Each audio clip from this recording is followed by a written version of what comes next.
당신은 거듭나셨습니까? 누가 이렇게 물으면은 의외로 대답하기 곤란합니다. 내가 거듭난 건지 거듭나지 않은 건지 감 잡기가 어려워요. 교회 다니고 예수님 믿으니까 거듭났다고 안 할 수는 없거든요. 막연합니다. 어떤 상태가 거듭났다는 것인지 구체적인 설명이 부족합니다. 교회 나오고 신앙인으로서 살다 보니까 무엇인가 삶에 대한 느낌이 새롭다. 이 수준입니다.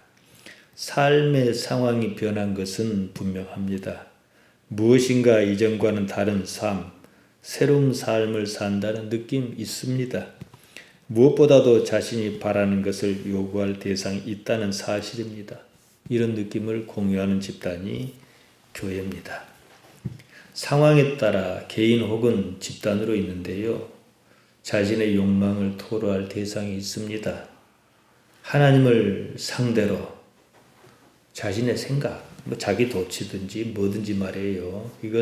이런 체면 비슷한 것을 동력으로 삼는 상황이 있다는 겁니다. 이런 삶이 주는 느낌을 가지고 거듭났다, 구원받았다 그럽니다. 사실은요, 크게 변한 게 없어요. 자신의 염원을 쏟아넣을 대상이 있다는 사실 말고는 없는 경우가 많습니다. 대개 신앙이 이런 모습이에요. 거듭났다는 말, 새로운 모습으로 다시 태어났다 이 말인데요.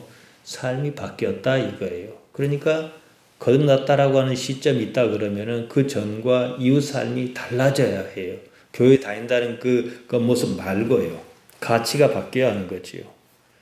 결과적으로 교회는 여전히 거듭나지 않은 사람이 태반입니다.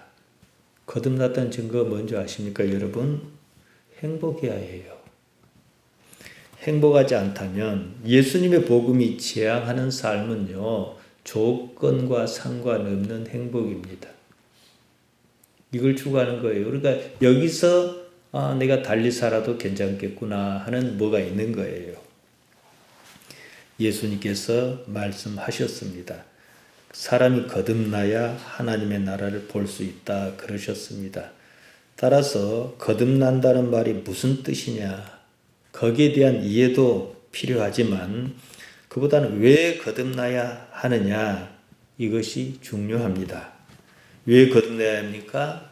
성경 그대로 보면요, 하나님 나라를 보기 위하여 삶에 하나님께서 어떻게 나타나시는가 그 사실을 알아차리기 위하여 거듭나야 한다 이 말씀입니다.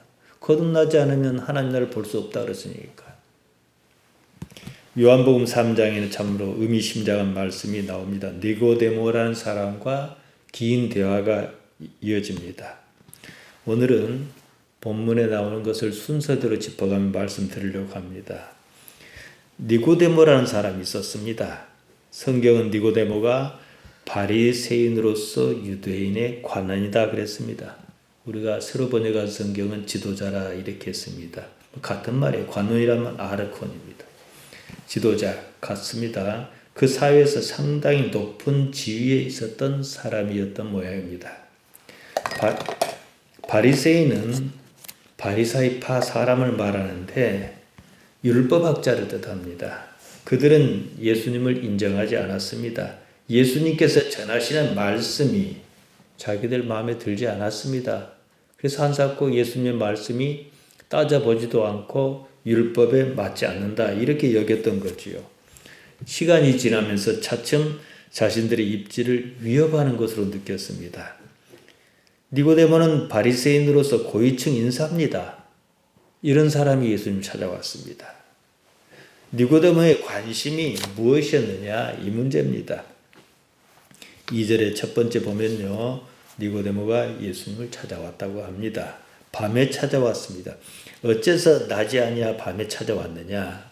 우리가 짐작할 수 있습니다만은 이것은 주변 얘기입니다. 이건 우리가 논하고자 하는 복음과는 별로 상관이 없습니다. 성경이 말하는 중요한 사실은 니고데모가 예수님을 어떻게 이해하고 있느냐 이 점입니다. 라삐여, 우리가 당신은 하나님께로서 오신 선생인 줄 아나이다. 하나님께서 함께 하시지 아니하시면 당신의 행하시는 이 표적을 아무라도 할 수 없음이니다. 이렇게 말했습니다. 하나님께로서 오신 선생이다 그랬습니다. 하나님께서 함께 하시는 분이다 이랬습니다. 니고데모는 조금 전에 말씀드린 대로 바리새인입니다. 율법에 능통한 사람입니다. 무엇보다도 유대인의 아르콘 지도자입니다. 니고데모의 고백이 지금 오늘날 이 시대 우리에게는 미치지 못할는지 모르지만 당시 상황으로 본다면 놀랄 만한 일이 아닐 수가 없습니다. 왜냐? 니고데모는 예수님을 찾을 이유가 없는 사람이에요. 더군다나 율법주의자 아닙니까? 예수님에 대한 그의 관심이 적어도 이 땅의 것은 아니었다는 거죠. 이것이 요한이 우리에게 전하는 내용입니다. 니고데모는 예수님의 당시 여느 제자처럼 따르지는 않았습니다. 하지만 줄곧 예수님을 변호하는 입장에 섰습니다. 대제사장과 바리새인이 예수님을 잡아오도록 부하를 보냈습니다. 그들이 어쩐 일인지 예수님을 잡아오지 못했습니다. 어째서 잡아오지 아니했냐 이렇게 물었습니다. 그들이 이렇게 대답합니다. 요한복음 7장 46절인데요. 하속이 대답하되 그 사람의 말하는 것처럼 말하는 사람이 이때까지 없었나이다. 그러니까 어떤 그 예수님에게서 나오는 어떤 분위기에 아마 뭐 도취되었던 어쨌든 그런 것 같아요. 바리새인이 이렇게 말해요. 너희도 미혹되었느냐? 이 우리가 상황을 짐작할 수 있겠지요. 미혹하다 풀려 나옵니다. 길을 잃었느냐 이 말입니다. 율법을 알지 못해서 그런다. 그가 율법을 알지 못한다. 이거거든요. 그 때문에 예수님을 잡아들이라고 했던 겁니다. 이때 니고데모가 예수님을 변호합니다. 요한복음 7장 51절인데요. 우리 율법은 사람의 말을 듣고 그 행한 것을 알기 전에 판결하느냐? 들어보도 않고 판결하는 것이 율법이냐? 이랬어요. 그런데 니고데모에 대해서 이들이 막 그냥 너도 한패냐? 막 이런 식으로 험하게 하거나 막 어떻게 위협을 가거나 하지 않은 걸로 봐서는 니고데모가 상당한 위치에 있었다. 짐작할 수 있습니다. 다시 말씀드리면 니고데모는 비록 소극적이나마 예수님을 따랐으리라 짐작할 수 있습니다. 예수님께서 십자가에 운명하셨을 때였습니다. 요한복음 19장 39절은 이렇게 전합니다. 일찍 예수께 밤에 나왔던 니고데모도 모략과 침향 섞은 것을 100근쯤 가지고 온지라. 초상을 치는데 동참했다 이 말이죠. 니고데모는 예수님의 복음에 관심이 있었습니다. 어느 면에서는 동의하고 있었습니다. 다만 그가 보인 소극적 행동으로 보아 인생을 걸 만한 그런 것은 아니었지 싶습니다. 이때 당시만 하더라도 제자들도 마찬가지였어요. 아무튼 그의 사회적 지위나 여러 가지로 볼 때 그가 예수님을 찾았다는 사실만큼은 놀라운 일 맞습니다. 적어도 마음으로는 예수님께서 전하시는 복음과 영혼에 대한 궁금증이 있었다는 사실입니다. 어느 면에서 밤 시간이 낮 시간에 비해서 주변의 방해가 적어 보다 깊은 대화를 나눌 수도 있었을 것입니다. 물론 남의 눈을 피해서 밤에 왔을 수도 있고요. 2절에 니고데모가 예수님을 랍비라 불렀습니다. 랍비, 히브리어 음역입니다. 나의 주 이 뜻입니다. 존경하는 지위에 있는 사람에 대한 칭호입니다. 유대인은 자기 스승에게 말을 걸 때 습관적으로 사용했습니다. 율법 전문가인 니고데모가 예수님을 어떻게 생각했는가? 이 말입니다.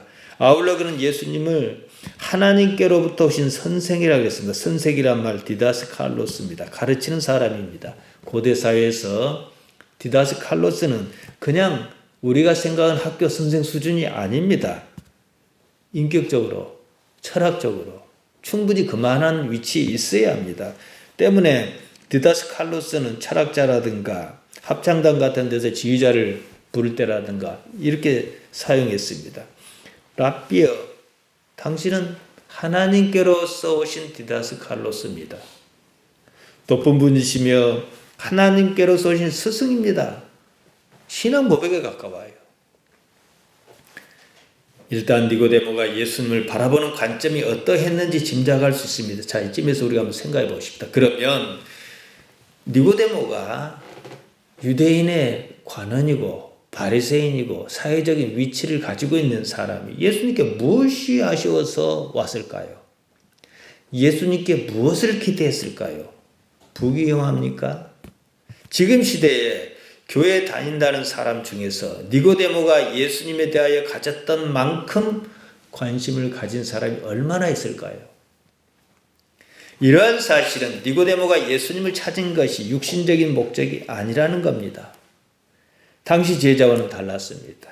그의 기대는 부자도 병이 나는 것도 아니었습니다. 지금과는 전혀 다른 세상에 관한 것이었습니다. 거듭났다는 게 뭐냐? 계속 제가 설명하겠지만요. 기존과는 전혀 다른 세상에 관한 가치로 사는 거예요. 2절 세 번째로 당신의 행하시는 표적이라 그랬습니다. 니고데모는 이렇게 말합니다. 당신의 행하시는 이 표적을 아무라도 할 수 없습니다. 표적이란 말은 무엇을 가리키는 거예요. 목표가 있어요. 당신의 행하시는 표적으로 보아 당신께서 말씀하시는 차원이 다른 그 세계에 관하여 관심이 생겼다. 이런 의미입니다. 기적이라 하지 않고 요한은 표적이라 썼습니다. 다른 복음서도 그렇습니다만 니고데모의 말이긴 하지만 사실 요한을 비롯한 복음서 기자가 줄곧 쓰는 표현입니다. 표적, 세메이온입니다. 신호, 표시, 기호 이런 뜻입니다. 영어로 하면 사인입니다. 표적이에요. 기적 아닙니다. 미라클 아닙니다. 기적이란 말이 그러면은 헬란 말에 따로 없냐? 있어요. 테라스란 말도 있고요. 보통 여기는 경의, 전조, 징조, 기사 이렇게 번역합니다. 다오마라는 말도 있습니다. 그 다음에 능력, 놀랄만한 일 이렇게 번역하는 디나미스도 있습니다. 제가 이 표적이란 말이 나올 때 자주 언급하는 데가 있습니다. 요한복음 2장 11절입니다. 가나 혼인잔치에서 물로 포도주로 바꾸는 장면에서 나옵니다. 예수께서 이 처음 표적을 갈릴리 가나에서 행하여 물로 포도주로 만들었으면 이건 기적 아니겠습니까? 기적 맞아요. 근데 꼭 표적이라고 쓴다는 거예요. 그 영광을 나타내심에 제자들이 그를 믿으니라. 그러니까 영어 성경에서는 미라클러스 사인이라고 번역했습니다. 직에 가면 기적을 나타내는 신호라는 거죠. 왜 여기서 기적이라 하지 않고 한사코 표적이라고 썼느냐. 기적이니 능력이니 그러면요. 그냥 그러고 맙니다. 표적은 지금 이 기적이 무엇을 가리키느냐 이거예요. 흔히 하는 말로 예수님을 믿어 병이 낫고 복을 받았다 하지 않습니까? 그러고 거기서 끝난다면 기적 맞습니다. 기적으로 끝나는 거예요. 근데 왜 내가 이 병이 걸렸고 또 왜 나았는가? 어째서 나는 남과 다르게 가난하게 태어났는가? 그리고 이 가난이 어째서 이렇게 지금과 같은 삶의 형편으로 변했는가? 그것을 생각하고 그 가리킨 바를 생각할 때 이것이 가리킨 바, 목표가 있어요. 이게 세메이온, 표적입니다. 예수님께서 일으키신 모든 기적은요, 목표가 있습니다. 무엇입니까? 하나님을 알게 하려는 표적으로서 사용하셨다는 점입니다. 오늘날 우리에게도 마찬가지예요. 하나님의 나라, 하나님께서 아버지시란 사실, 그리고 영생입니다. 하나님께서 아버지시란 사실 안 사람이 여전히 복 주시옵소서 그러겠습니까? 그 사람은 어떻게 해요? 복을 받았다 싶으면 교회 잘 안 나와요. 나올 리가 별로 없어요. 모르겠습니다. 다른 이유가 있다면 모를까. 하나님께서 아버지시란 사실을 아는 사람은요. 복 주시옵소서 나중 그러지 않습니다. 왜냐? 복을 이미 받았거든요. 아버지께서는 만복의 근원이십니다. 이게 잘 생각해야 합니다. 무교의 목적은 소원 성취입니다. 자기가 원하는 소원을 이루는 것, 복입니다. 신앙의 대상이 누구냐? 그건 별로 중요하지 않아요. 그래서 무교는 섬기는 신이 참 많아요. 우리 신앙 또한 무교와 마찬가지로 복을 구할 수 있어요. 하지만 종국에 가서는 지금까지 구했던 복은 다 어디로 사라지고 없습니다. 별로 의미가 없어져 버려요. 하나님께서 아버지로서 계실 뿐입니다. 하나님만 남습니다. 여기에 익숙하면 오직 하나님만 바라는 신앙으로 자리를 잡는다는 거예요. 교회에 수십 년 다녀도 여전히 복이다 그러면은요, 그 복은요 내게 없는 걸 구하는 거잖아요. 없는 건 필요한 거잖아요. 비어있지 않습니까? 그러면요 계속 그게 여기 남아있어요. 목사나 무당이나 무엇이 다르겠습니까? 예수님의 사역의 시작과 끝은 오로지 하나님의 나라였습니다. 여기에 대한 보다 구체적인 표현이 아버지입니다. 하나님 나라를 선포하셨고 하나님께서 아버지신 것을 말씀하셨습니다. 기적은 미성숙한 사람의 관심을 끌고 이해를 돕기 위해서 잠시 동안 필요한 것입니다. 왜냐? 그게 필요하지 않았다면 교회에 아무도 올 사람이 없었거든요. 마가복음 10장 35절 37절에 보면요. 세베대의 두 아들 야고보와 요한이 예수님께 무엇을 구했습니다. 하나는 우편, 하나는 좌편 자리였습니다. 예수님을 이 땅의 왕으로 생각했던 모양입니다. 니고데모가 가졌던 관심의 수준에 훨씬 미치지 못했습니다. 야고보든 요한이든 지금 우리든 이런 생각은 결국 무너져야만 합니다. 무너지지 않으면 무너지게 하려고 고통이 있을 뿐입니다. 3절 거듭나야 하나님의 나라를 볼 수 있다 말씀하셨습니다. 예수님께서는 니고데모의 의도를 아시고 먼저 말씀하셨어요. 진실로 진실로 내게 이르노니 사람이 거듭나지 아니하면 하나님 나라를 볼 수 없느니라. 거듭나지 않고서는 하나님의 나라를 보는 것은 불가능하다는 사실을 진실로 진실로 말씀하셨습니다. 거듭나다 겟네데 아노덴입니다. 겟네데 원형인 겟나오는 내가 나타 이 말입니다. 성경은 아노덴을 거듭이라고 번역했습니다. 아노덴은요 아노 위에서 위 이런 뜻입니다. 그러므로 겟네데 아노덴은 뭡니까? 거듭났다는 말이기 전에 위로부터 태어났다 이 말이에요. 누구로부터 태어났습니까? 하나님이죠. 거듭났다는 말은 단순히 두 번째 출생을 말하지만요. 니고데모 역시 위로부터 출생은 이해하지 못했습니다. 그러니까 거듭났다 같이 쓰다 보니까 몸의 출생 말고 또 출생해야 합니까? 내가 어떻게 이미 태어나 버렸는데 어머니 모태에 들어갔다가 다시 날 수 있겠습니까? 이렇게 물어봤던 거죠. 육신의 출생만으로는 적어도 성경 이 관점에서 말할 때 육신의 출생만으로는 사람이라 할 수 없다는 거예요. 반드시 위에서 출생하는 무엇이 있어야 하나님께서 생각하시는 사람입니다. 사람이 모태에서 태어난다 해서 바로 그 목적을 이루는 것이 아니라는 거예요. 자, 사람의 삶만 놓고 봅시다. 태어나다, 살다, 죽었다. 뭐가 남습니까? 근데 거기에 뭐가 있어야 해요. 태어나다, 사는 중에 뭐가 있었다. 그리고 몸이 죽었다. 뭐가 있었다. 요게 산다 이거지요. 이게 뭐냐는 거예요 도대체. 그럼 무엇을 위해 사느냐 이거지요. 태어나다 살다 그냥 죽으면요 아무것도 아니에요. 동물도 그렇게 해요. 사람이 생체적으로 볼 때 가장 비슷한 장기를 가진 짐승이 돼지랍니다. 생긴 것은 우리하고 전혀 다르게 생겼습니다만은. 그런데 돼지가 사람처럼 딱 생겼다고 칩시다. 어쨌지 계량을 해서 사람처럼 그럼 사람일까요? 근데 사람이 그 수준이라는 거예요. 그러니까 사람의 어떤 생물학적 위치는 사실 없어요.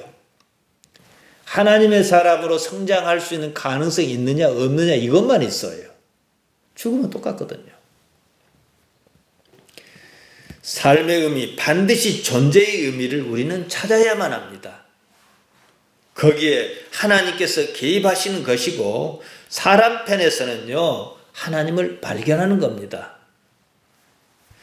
연구에 따르면 생후 48개월까지 사람의 뇌가 신경정보망이 있는데 절반 정도를 형성한다 합니다. 그리고 6살까지 80%를 형성합니다. 그러니까 6살 이후에는 20%를 이루어가는 거예요. 그만큼 유년 시절이 중요합니다. 사람의 뇌는 그때 형성한 신경망을 바탕으로 사람 속에서 성장합니다. 인간화 과정입니다. 기존의 타고난 신경정보망이다. 인간과 인간 사이에서 상호작용으로 보고 듣고 느끼며 배우며 보태는 방식입니다. 그래서 어렸을 때 입맛이 평생 가는 것이고 3살 버릇이 여든 가는 거예요. 거기에는 모든 것, 교육 과정을 통한 얻은 경험과 지식 다 포함합니다. 사람은 태어나서 반드시 사람 사이에 살아야 합니다. 간혹 젖먹이로 늑대 사이에 자란 아이가 있지 않습니까? 우리 흔히 하는 말로요. 사람 구실을 못하고 맙니다. 그래서 인간, 사람 인자에 사이가 한자를 쓰지 않습니까? 그것도 가장 가까운 관계로부터 먼 쪽으로 점진적으로 나아가면 이러한 사회적 관계 속에서 한 사람의 온전한 인간이 만들어집니다.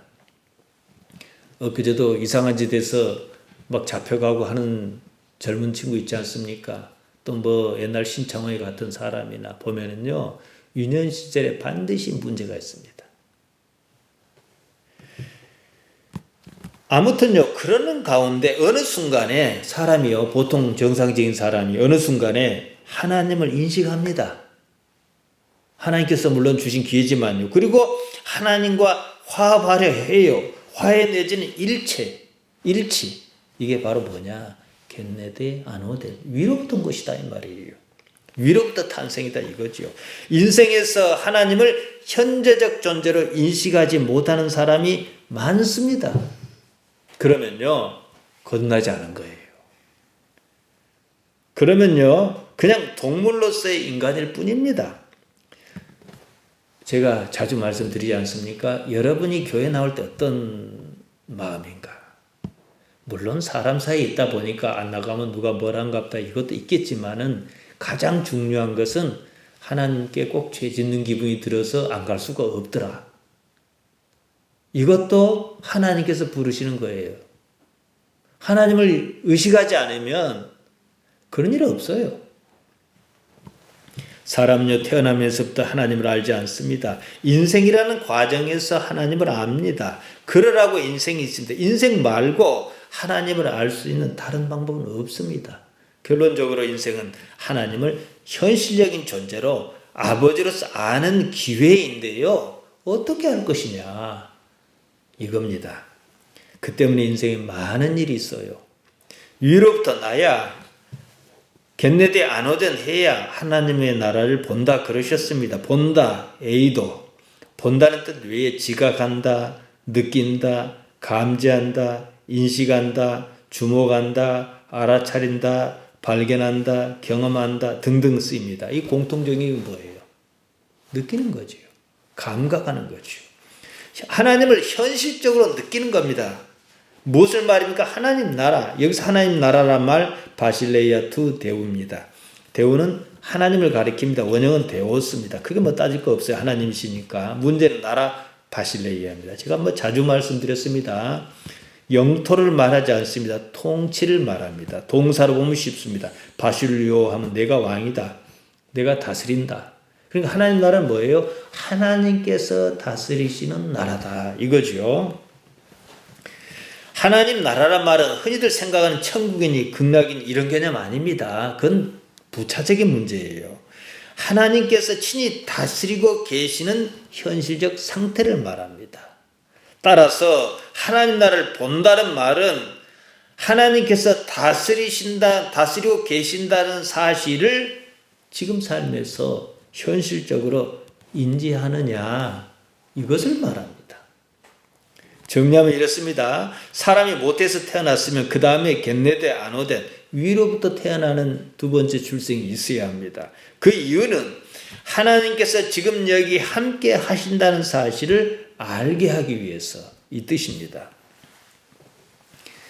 지금 여기 내 삶에 하나님께서 아버지로 함께 하신다는 사실 알고 있다는 겁니다. 예수님께서 십자가의 몸을 버리시면서까지 전하셨던 복음이 이겁니다. 십자가에서 목숨이 끊어집니다. 일단 몸의 숨은 끊어지지 않습니까? 숨통이 끊겨요. 근데 그 십자가를 예수님께서는 모르고 갑자기 붙들려서 매달리신 것 아닙니다. 그럼 적어도 선택의 여지가 있었다는 얘기 아니겠습니까?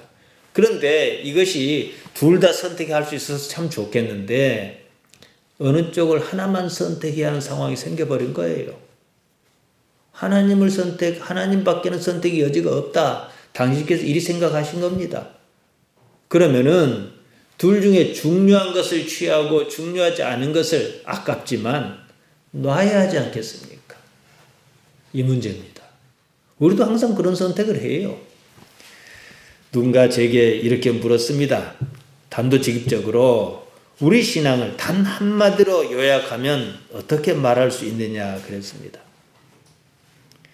우주 만물을 창조하신 하나님, 전지전능하신 하나님, 우리는 입술로 이렇게 고백합니다. 그 하나님께서 아버지시라는 사실을 아는 것이라 제가 그랬습니다.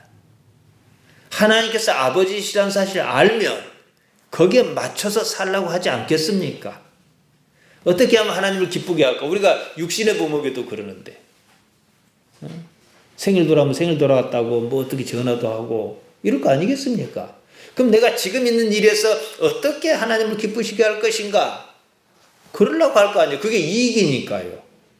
관계로서 이익이든 아버지 기분을 좀 좋게 했더니 막 용돈을 좀 두둑이 주시든 어쨌든 간에 말이지요. 하나님께서 아버지시면요 다 끝난 일입니다. 하나님께서 아버지시란 사실이 믿기지 않으면 말만 그렇게 했는데 나는 사실 그게 뭐 그렇게 가슴에 와닿지 않는다 그러면 안타깝지만 겟레데 아노덴 하지 않은 겁니다. 위로부터 태어나지 않은 거예요. 위로부터 태어나지 않았기 때문에 하나님께서 아버지란 사실을 알아차릴 수가 없어요. 구원은 이 문제입니다. 겟레데 아노덴 위로부터 태어나는 일은 현실 세계에서 있는 일입니다.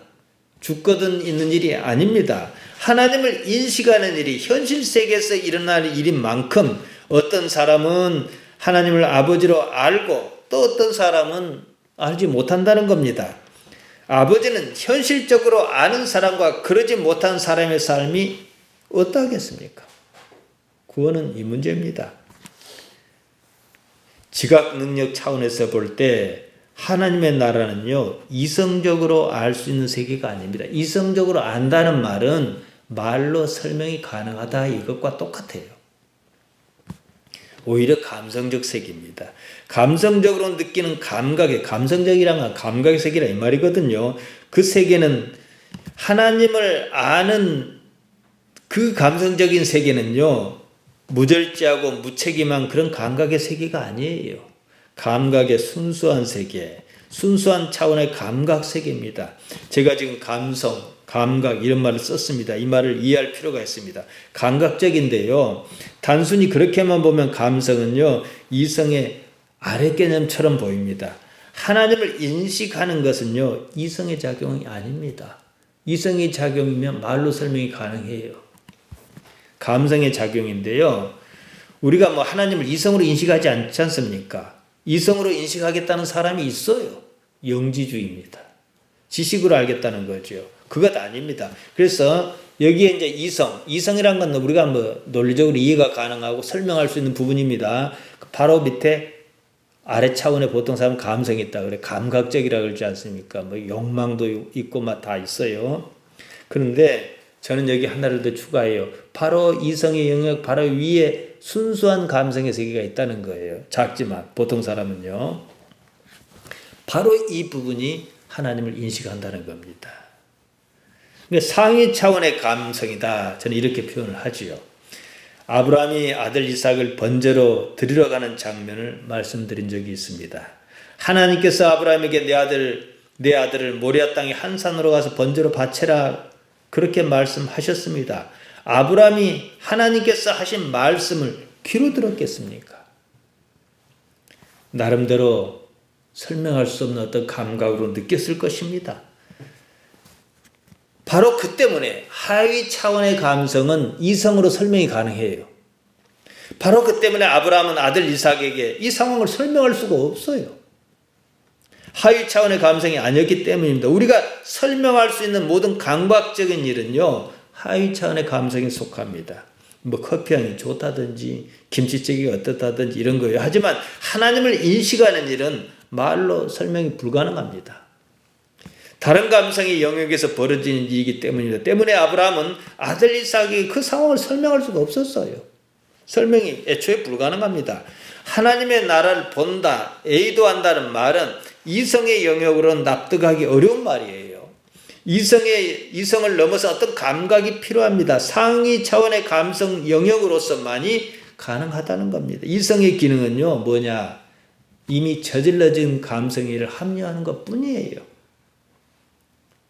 그건 이래서 이렇고 저건 저래서 이렇고 대개 보면 병이 그래요. 뭐 어째서 비염이고 그러면 맞는 듯 하나 이미 벌어진 일을 가지고 이렇게 저렇게 짜맞추는 것에 불과합니다. 감성의 하위 영역에 머물러 있는 신앙인에게 예수님 무엇입니까? 예수 귀신이에요. 그냥 어떤 귀신? 다른 이상한 귀신보다 힘센 귀신이에요. 그렇기 때문에 무당, 우리는 무교, 무당이 어느 정도 안단 말이에요. 거기에서 기본 개념이 뭡니까? 철저하게 감성적이에요. 동력이 뭡니까? 한풀이 많이 나오잖아요. 한. 이런 거죠. 어떻게 거듭날 수 있을까요? 4절입니다. 니고데모는 예수님께 하신 말씀을 이성적으로 이해하려고 들었어요. 때문에 예수님께서 하신 말씀을 도무지 무슨 말씀을 하신지 알아들을 수가 없어요. 사람이 늙으면 어떻게 날 수 있사옵나이까? 두 번째 못에 들어갔다 날 수 있사옵나이까? 그렇게 이렇게 얘기한 거예요. 이성을 초월해야 이해할 수 있는 이야기를 들었다는 거지요. 5절과 7절의 거듭남에 대해서 예수님께서 말씀하십니다. 사람이 물과 성령으로 나지 아니하면 하나님 나라에 들어갈 수 없느니라. 육으로 난 것은 육이요 성령으로 난 것은 영이니 내가 내게 거듭나야 하겠다는 말을 기이 여기지 말라. 육에서 육이 나오고 영에서 영이 나온다 이 말씀입니다. 육에서 육이란 말 사르코스 모태에서 태어난 걸 말해요. 성령에서 영이 푸니마토스 푸니마입니다. 그래서 이 부분을 제가 자주 설명했는데 우리 새로운 번역 성경은 이것도 번역을 잘했어요. 그냥 영에서 영이라고 했어요. 보니까 성령에서 영이란 말이 안 맞거든요.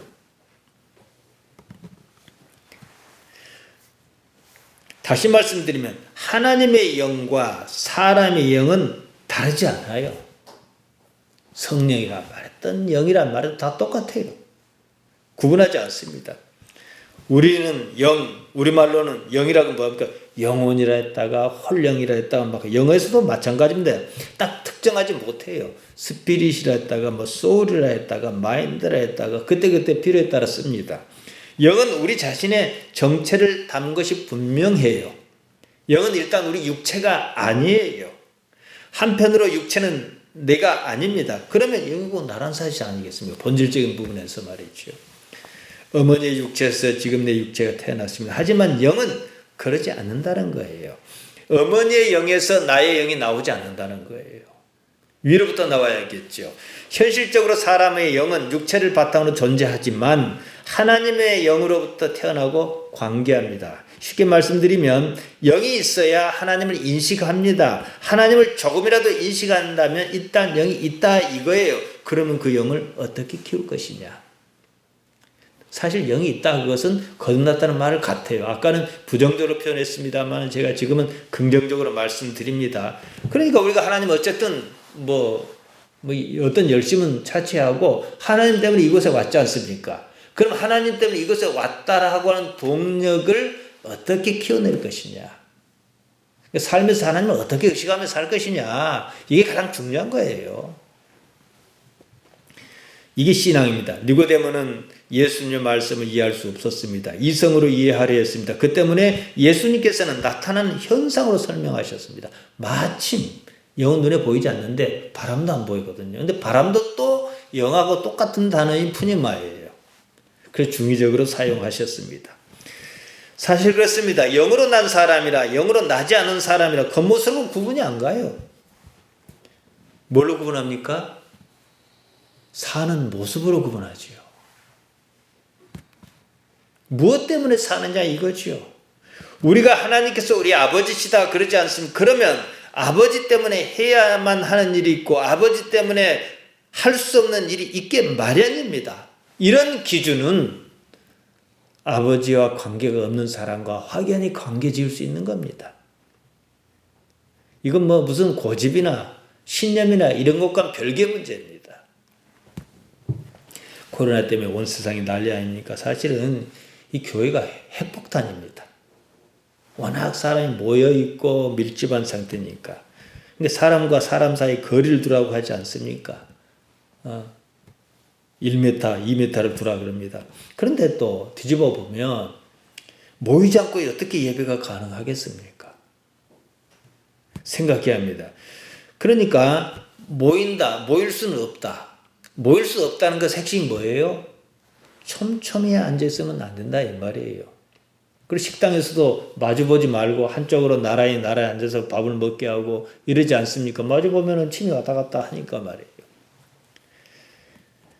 모일 수밖에 없다면 지금 우리 교회처럼 이렇게 띄엄띄엄 앉을 수 있어야 해요. 우리는 참 교인이 적어서 그나마 다행입니다. 근데 만약에 우리 교회가 꽉 차는 상황이에요. 그럼 어떻게 해야 할까요? 그럼 안 모여야 할까요? 그러니까 모이긴 모여야겠는데 이 코로나가 전염병이 퍼지지 않는 어떤 장치라고 모일 수 없을까 생각하고 답을 찾도록 노력해요. 아무리 생각해도 없으면 못하는 거지만 말이에요. 많으면 어떻게 해요? 목사가 좀 힘들더라도 순서를 나눠서 좀 적게 몇 번을 한다든지 그것도 어려우면 날짜를 바꿔서 한다든지 이렇게 하려고 해야 한다면 또 여유가 있으면 정 안 되면 방호복을 입고라도 예배를 하겠다 이러는데 대충 하다가 안 합니다. 울고 싶은데 뺨 맞는 격이에요. 안 하고 싶은데 기회가 좋은 거예요. 또 그것이 아니면 어떤 이상한 사람들은 모여 붙어있지 말라는데 오기를 부르는 것이 끄덕끄덕 붙어있어요. 제가 어떤 정치적 성향을 가진 사람을 비난하기 전에 말이에요. 여러분 생각해 보십시오. 예배는 하나님께 하는 겁니다. 광장에 모여가지고 데모를 하는데 그걸 예배라고 한다는 것은요. 참 나쁜 짓이에요. 하나님을 어떻게 알고 그런 짓을 합니까? 예배는 하나님께 하는 거예요. 데모는 데모고 예배는 예배인 거예요. 처음 사람은 하나님께서 친히 흙으로 빚어 육체를 만드셨습니다. 거기다 생기를 부어 넣으심으로 생명으로 됐다. 창세기 2장 7절입니다.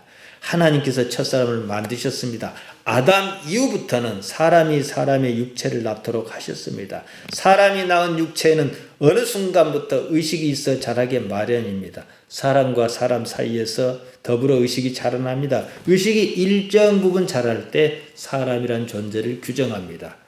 몸은 그때 뭐예요? 몸만 있다고 생각해 보세요. 혼이 없다고 우리 그런 말하지 않습니까? 그건 사람 아니지요. 사람이 자기 존재를 최초로 인식하는 순간이 있습니다. 그걸 자의식이라 그럽니다. 그때부터 사람이라 합니다. 자기 자신을 인식하지 못하면 사람이 아닙니다. 동물에게는요, 자기 자신을 인식하는 능력이 그렇게 발달해 있지 않습니다. 자기 자신을 인식한다는 것은